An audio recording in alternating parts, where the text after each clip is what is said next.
Hi guys, and welcome to this episode of the Just My Opinion podcast. So today we're going to be reacting to something said by Caleb Karawa. So we know Caleb Karawa, he's a YouTuber. He has the Karawa channel, and shout out to Karawa channel. They're doing good things over there. So he said something on Facebook. He has this post on Facebook, and we felt like it was interesting, and let's have a conversation around it. So he says, in Cameroon, one cannot grow past a certain level. People will be living in an illusion. For example, you start singing, and a few people praise you to be the next Wizkid of Cameroon, and you start acting like Wizkid. You are not and might never be. Unnecessary ego and pride. You cannot achieve your dreams living in an illusion. Your business model cannot be based on an illusion. They can't tell you that your idea is like that of Jeff Bezos and you start thinking that you will become the Jeff Bezos of Africa. Not that you cannot become and build his same model for Cameroon without doing your own personal research about your own demographics and community. An illusion is horrible for business.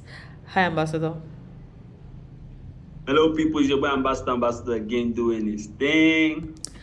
What do you think about what I, Kara I said? think you and 90% of the people watching Chakarati already know that. So I've been saying this same thing like forever. This ego and pride issue, people feeling that they have already made it when they have not made it. And it distracts them from their work. The lack of proper market research and proper strategy aligning with that research to meet our local needs. Because once you are meeting a local need, all these complaints of support your own and the rest will not be there.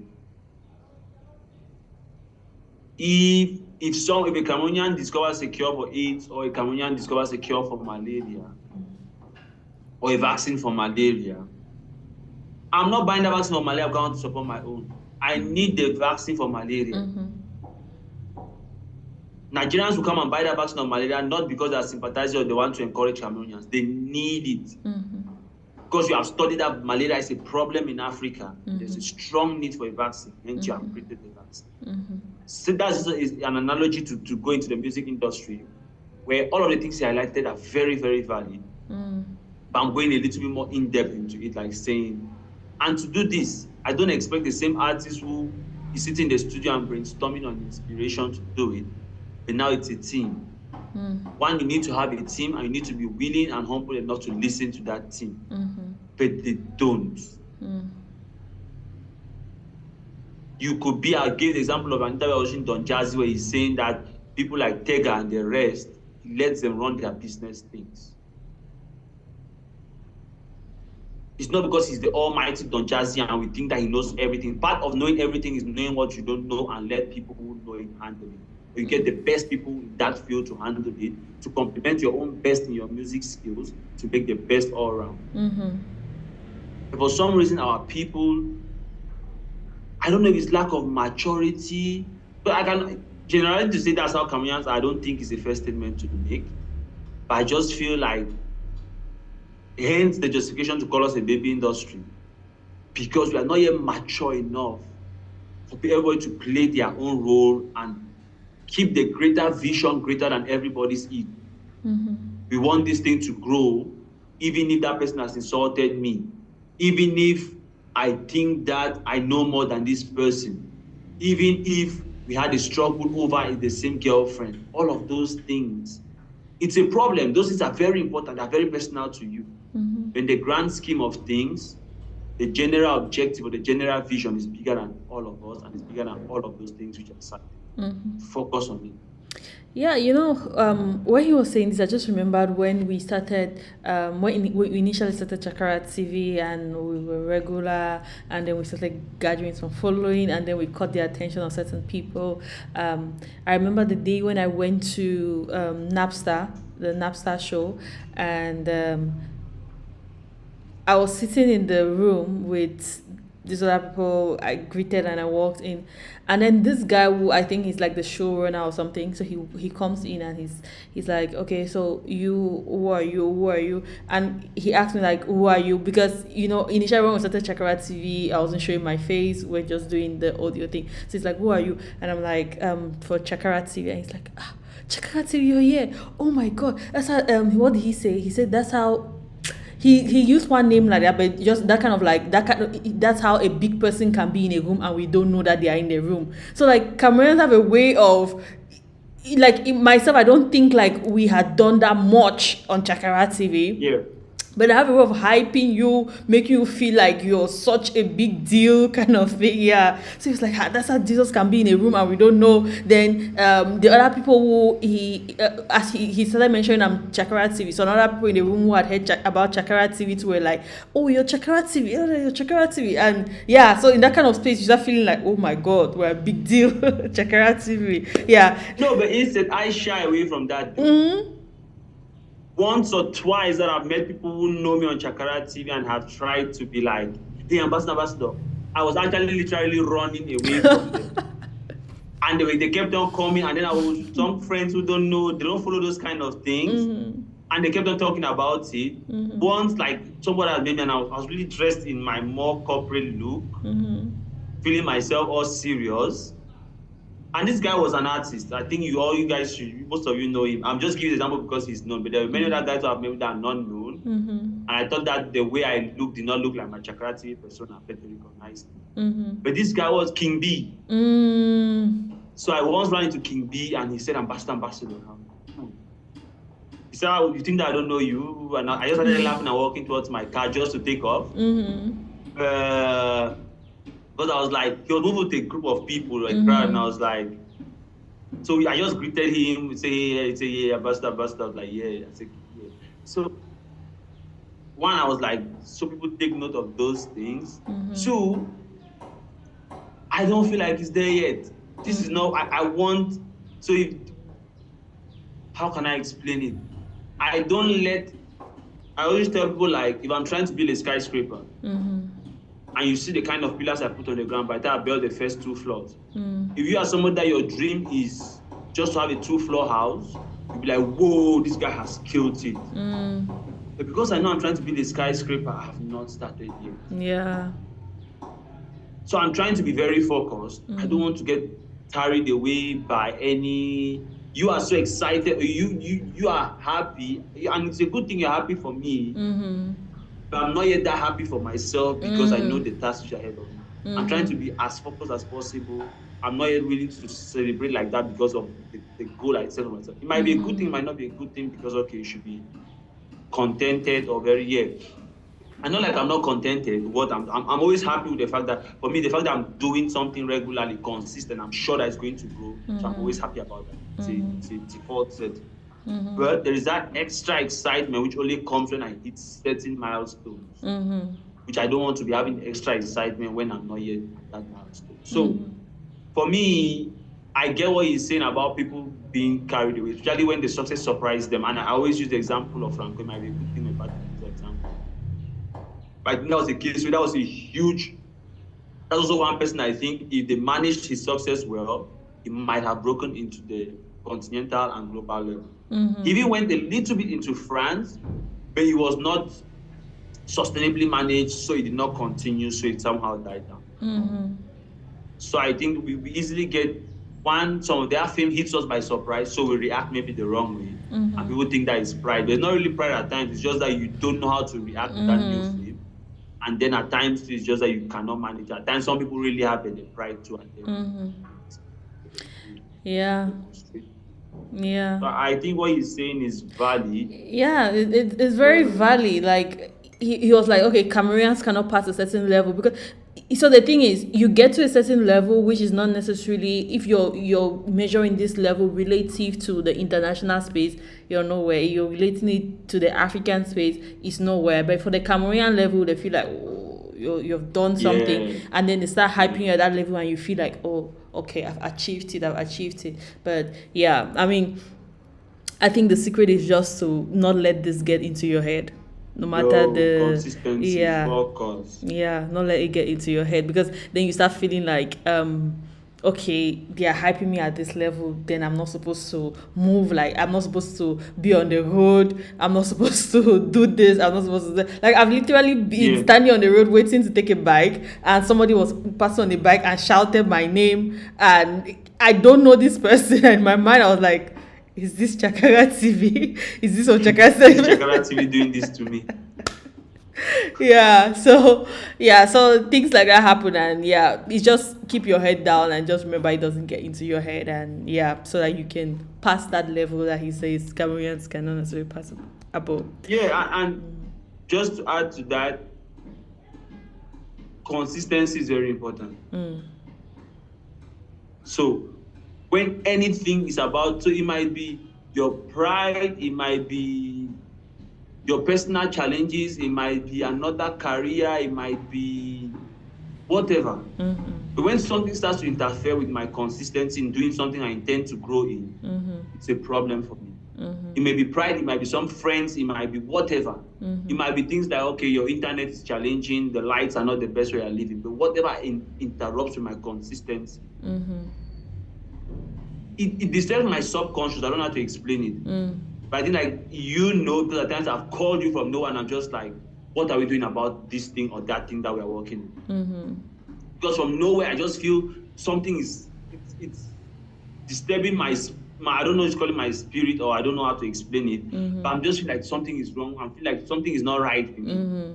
And I start to zoom into it. I'm like, what have I done about this thing? So I'm just letting this thing down. And then soon as you see me, I pick up the phone and I will have a 1 hour conversation from nowhere, because I'm just like, yeah. So once anything disturbs your consistency, especially if it's my main profession, no, there's no way you can even disturb me on that one.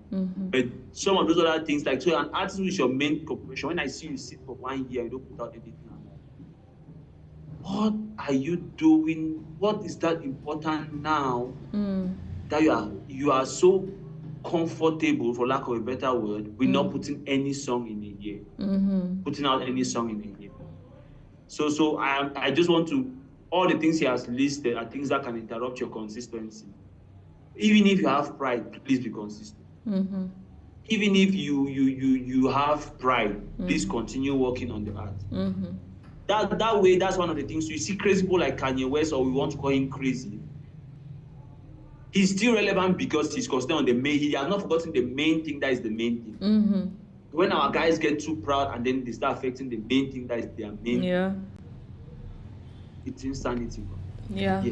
Definitely stay consistent. And when you were talking, another thing just came to my mind that could hinder your consistency, because I know this from my personal experiences. It's like sometimes we set these goals and we are like, okay, by this period of time I want to have this amount of subscribers, by this period of time I want to have this amount of views. Like we set this kind of tight goals for ourselves, and then when we don't achieve those goals, sometimes it's like, okay, I was consistent, I didn't achieve the goals, and then you relax and you don't more have the drive to do it.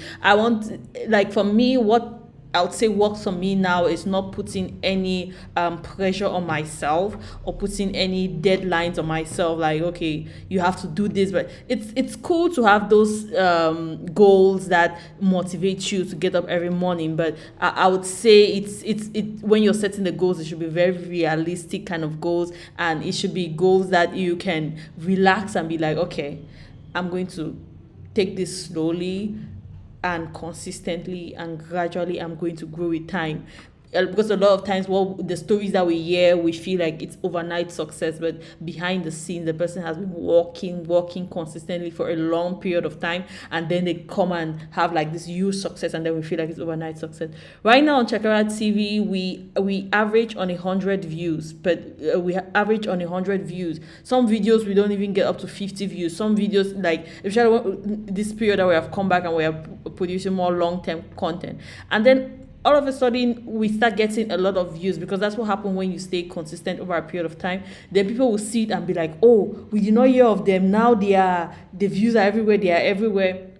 But this is from a long period of time, putting up videos every They'll say day. we have blown up overnight. Yeah, they'll say But guess what? It was days and nights of suffering and preparing things and recording things, even when you don't want to. Yes. Maybe that's what you're calling overnight. Yes. Days and nights actually. Right. Over day and overnight. Right. Yeah. Let's talk about our sponsors, Echo.online. Yep, people, as usual, your ambassador is here to talk about bringing the money, getting the money. So, someone even accused me, one of the comments, somebody accused me, like, Ambassador, all you're all about money. Yeah. My brother, if you don't look for money, wait till you get it. So, Echo.online, I call it a tool, because It's here to monetize our art. It's here to help artists make money out of their art. Most African artists have good songs ready out there, but they don't know how to distribute, they don't know how to monetize it. Echo Online is a tool to help you do that. We say the power is in your hand. It's almost like you are a label, you have a label in your pocket. That's a nice analogy, yeah. Because most of the things that the label can provide for you, Echo Online can help you do by yourself. And you don't need to sign any large, elaborate contract. You don't need to go to an office every day. Your phone is your office. With your phone, you can get all of these things done. How is this possible? With Echo Online, just create a profile, get your link to your profile, and share all your social media handles. Encourage your fans to come and follow you on Echo Online. Hence, you build a community. Once you have built a community, you can start monetizing up that community because your fans want to support you in whatever you do, and they want to associate or connect with those things. So, one, you put out your songs, you get to sell your songs. You put out merchandise to sell tickets, things like that, all on Echo Online. Two, Echo Online is very adapted to the local realities. Local reality in what sense? When you put out the song, you put it on Tidal. Not up to 10% of your fans have Tidal. Tidal usually uses credit cards. Not to 10% of your fans have credit cards. But Echo Online, it is based in Cameroon, built by Africans for Africans. It is based in Cameroon, based in Nigeria, it is based in many South Africa, based in many African countries where you just get your fans to buy your music directly using their payment methods of their local economy, mobile money, which is the most common one around French Africa. And then you as well as an artist, most artists don't have bank accounts. You could just use your phone and then pull out your money and then reinvest in your career. So that's how you could grow organically. Because when you invest in your career, you get 500,000 francs, you invest the 500,000 francs, then you make 1 million, you invest again, then you make 5 million, and that's how you could grow. That's what the label does for you. You're plowing that money back and based on profits, and they have to pay money. With your phone, the only person you pay is yourself. Cash out your money, reinvest in your career, and the system grows and you grow organically. So I think we'll jump on, but a lot of the features I've cited, like the ticketing things and things, are still under development. So when you get on the site, you see a lot of changes in the next few months or so.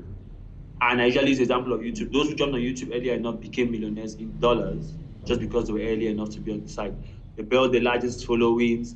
The site gave them personal attention and addressed their needs directly. They got the best endorsement deals just because they were first to be on the site. So jump on Echo Online and then share the success story. Jump on Echo Online and then be that person who will be referred to as those who made millions on Echo. Or you'll be now making a YouTube of how I made my first $1 million from Echo. So guys, jump on this side. You know me. When I talk about something, I have done my research on it. I'm involved with it. And it's something which can build our ecosystem to another level. It's like a blank check. How much effort you put into it, that's what you're going to get. And it's going to come directly into your pocket. There are no middlemen to touch or interrupt your money flow before it gets to you. It is all, the power is in your hand, literally. Power is in your hand. So go out and make something out of your art and then come and share the success story. That's all we require. We want to just see this thing grow. So we could give you ideas and hints on how to make it grow. Come and share the success story with us, and then we are going to push it back to the rest, and the whole ecosystem is going to grow. So guys, go on Echo.online, you could Google it, or you could go on Play Store, and then Google it, search it, and then just start the experience as I've just listed out the various steps to take, and then come back and share your success story with us. If you are too happy, you could as well share the money with us. The ambassador for sense. So. Yeah. Thank you guys for watching. Thank you guys for tuning into this episode of Just My Opinion podcast. As usual, we always want to know what you think. So let us know what you think in the comments below. Thumbs up to this video. Subscribe to our channel. Hit the notification button and see you guys next time. Bye guys.